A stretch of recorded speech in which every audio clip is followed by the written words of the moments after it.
व्यवस्था में बैठे हुए लोगों ने ये चीजें होने दी। इनको हटाने में लंबा समय लगेगा, लेकिन इस देश में बीमारी है, हर 5 साल बाद चुनाव होंगे। चुनाव में आपको जीतना है और जीतने का अंक गणित और रेखा गणित बिल्कुल अलग होता है। जब तक चुनाव नहीं जीतेंगे, सत्ता पे नहीं आएंगे, तो आप बदलाव कैसे करेंगे? लेकिन मैं कहता हूं यह सरकारों का काम है, सरकार करेंगी, लेकिन मैं और आप क्या कर सकते हैं? जो लता तुमने काम किया है बड़ा, जो आपने आज यह काम किया है, यही काम इस देश में हर उस सनातनी को जो किसी संगठन, जो किसी ऑर्गेनाइजेशन के तथाकथित नियमों में नहीं बंधा हुआ है, उन तमाम लोगों को चौराहे चौराहे, गली गली, 5 लोग, 10 लोग, 6 लोग, 4 लोग, सबको सच बताइए।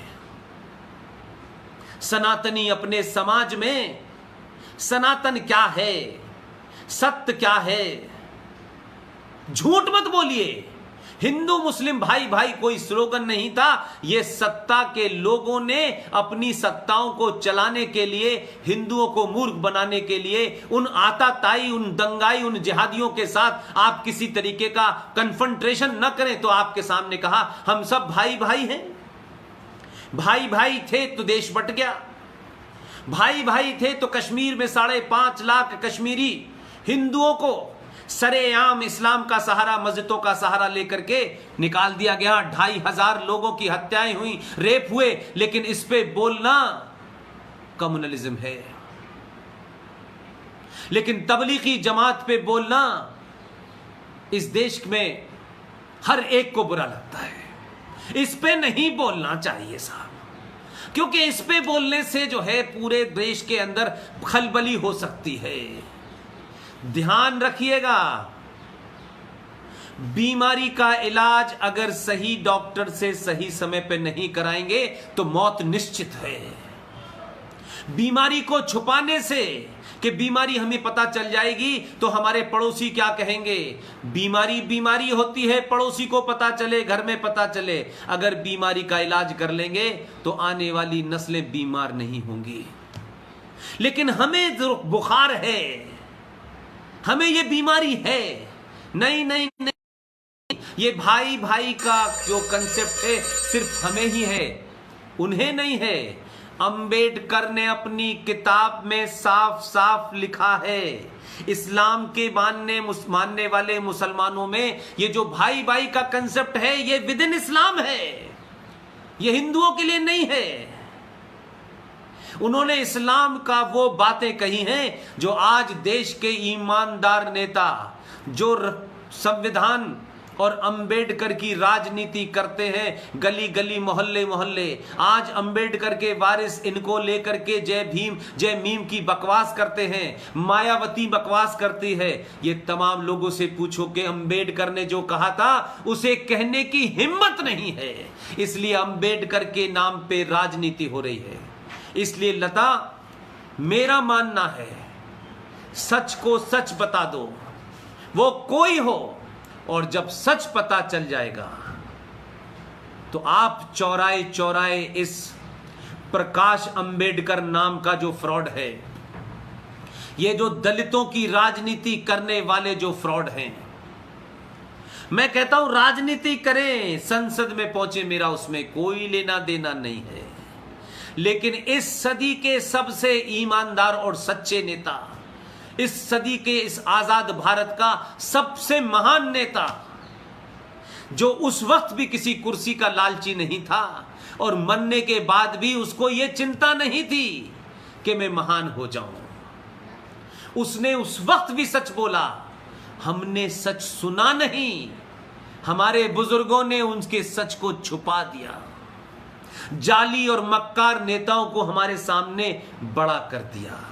इस आदमी को मैं, मेरा बस चले लता, मेरी ताकत हो तो ये आदमी सिर्फ भारत रत्न के लायक नहीं, कि सिर्फ भारत रत्न इस आदमी का सम्मान नहीं है। अगर आजाद भारत के अंदर हम किसी भी लीडर को पढ़ लें, किसी में भी सच बोलने की अगर सबसे ज्यादा ताकत थी तो बाबा साहब भीमराव अंबेडकर में थी। अंबेडकर इस देश का राष्ट्रपिता होता तो हम आज इस मोड़ पे नहीं खड़े होते, क्योंकि हमने झूठे और मक्कार नेताओं को अपने स्वार्थ के लिए आगे बढ़ाया। इसलिए आज 70 साल में यह देश 16 अगस्त 1946 के मुहाने पे खड़ा हुआ है। हमारे पास दूसरा रास्ता नहीं है। इस बार हम ये कह के काम नहीं चला सकते कि हम सब भाई भाई हैं। कुछ बुरे लोग हैं जो ये ऐसा कर रहे हैं, कुछ बुरे लोग नहीं हैं। इन बुरे लोगों ने अलग अलग मुखौटे लगा रखे थे। इनके मुंह से मुखौटा उतारना बहुत जरूरी है। ये वो लोग हैं कि अखलाक की मौत हो जाने पर कुछ फिल्मी दुनिया के वो लोग जो अपने आप को बहुत बड़े क्रिएटिव आर्टिस्ट कहते हैं, उन्हें डर लगने लगता है। इनका डर कितना मक्कारों का, जिहादियों का सेलेक्टिव है। लेकिन बिहार की मस्जिद में एक टीन एजर बच्चे को मस्जिद में उसको कुर्बानी जैसे दी जाती है, वैसे उसकी हत्या हुई है। और सरकारें वहां ऐसी हैं जिनकी तकलीफ यह है कि वोट बैंक की वजह से अगर 50-100 राहुल की बलि चढ़ जाए तो क्या फर्क पड़ता है, लेकिन इस पे बोलना और कार्रवाई करना, इसको मीडिया पे दिखाना कम्युनलिज्म है, हिंदू इंटॉलरेंट हो जाएगा, देश भर में हालात खराब हो जाएंगे, इस पे मत बोलो, इस पे मत बोलो।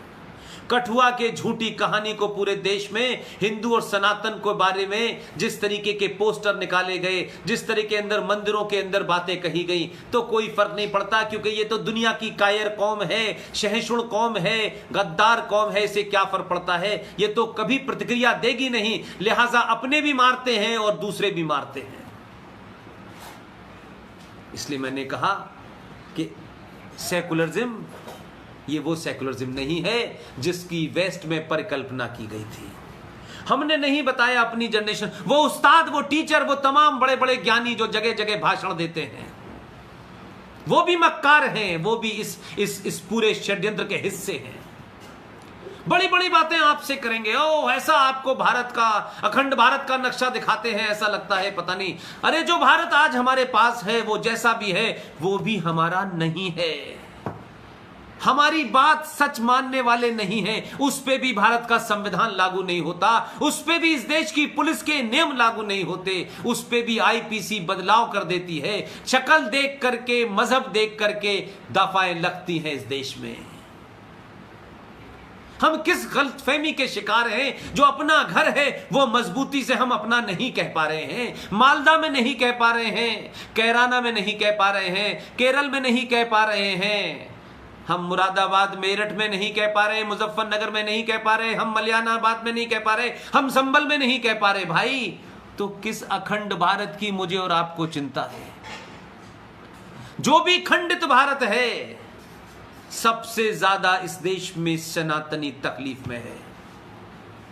वो नौकरी करता है, वो समय पे अपना इनकम टैक्स देता है, वो अपने बच्चे की फीस देता है, जो भी नियम कानून जैसे हैं उसे मानने की पूरी कोशिश करता है। लेकिन इसी संविधान को कुछ लोग अपनी किताब से ज्यादा महत्व देते हैं। तब हम ठोड़ियों में हाथ डालते हैं, तब हम भाईचारा पैदा करके हम उनसे संविधान की बात मनवाते हैं, तो लगता है हमने बहुत बड़ा बात कर दी। हम कितने झूठे और मक्कार लोग हैं। अपने लोगों पे तो बड़ी ताकत से कानून लागू करते हैं, लेकिन तबलीगी जमात का भगोड़ा, गद्दार, मक्कार, चोर उठाई गिरा ये मौलाना साद, पूरे हिंदुस्तान के बड़े बड़े मौलवी, बड़े बड़े इंटेलेक्चुअल, उसको कोई आज तक ये कहने नहीं आया कि ये अगर मिल जाएगा तो हम इसको गोली मार देंगे, क्योंकि इस आदमी ने पूरे मुसलमानों को बदनाम करा और एक महामारी में इस्लाम को गलत तरीके से प्रेजेंट करके इस देश में हजारों लोगों को बीमार कर दिया। कोई नहीं आता है, कोई अगर मगर की बात करता है, कोई किसी की बात करता है, वो ऐसे नहीं थे, वो ऐसे थे। ये झूठ की मक्कारी वो ज्यादा खतरनाक है जो टेलीविजन पे शैतानी रहमानी टाइप के लोग जो आते हैं, जो कभी कभी जामिया मिलिया के प्रोफेसर्स आते हैं, ये तर्क से, ये लॉजिक से, ये रीजनिंग के साथ उस आतंकवादी जिहादी मुसलमान को कवरअप देने की कोशिश करते हैं, ये ज्यादा खतरनाक है। इसलिए जिन्ना को पाकिस्तान चाहिए था उसने खुलेआम कहा और लेके चला गया। लेकिन मौलाना आजाद, वो जाहिल मौलाना आजाद जो मक्का में पैदा हुआ, जिसकी मां मदीने की थी, जिसका बाप मक्का का था, 1888 में पैदा होने के बाद हिंदुस्तान में बंगाल में आके स्थापित हो गया। 1902 में उनका परिवार यहां आया और उसके बाद वो जाहिल किसी स्कूल में नहीं गया, किसी कॉलेज में नहीं गया, कहीं पीएचडी नहीं, कहीं कोई किताब नहीं पढ़ी। लेकिन मदरसे में जाने के बाद भारत में के कैसे हालात बने कि 15 अगस्त 1947 से लेके 22 अगस्त 1957 तक भारत का पहला शिक्षा मंत्री बना। हमें शर्म नहीं आती?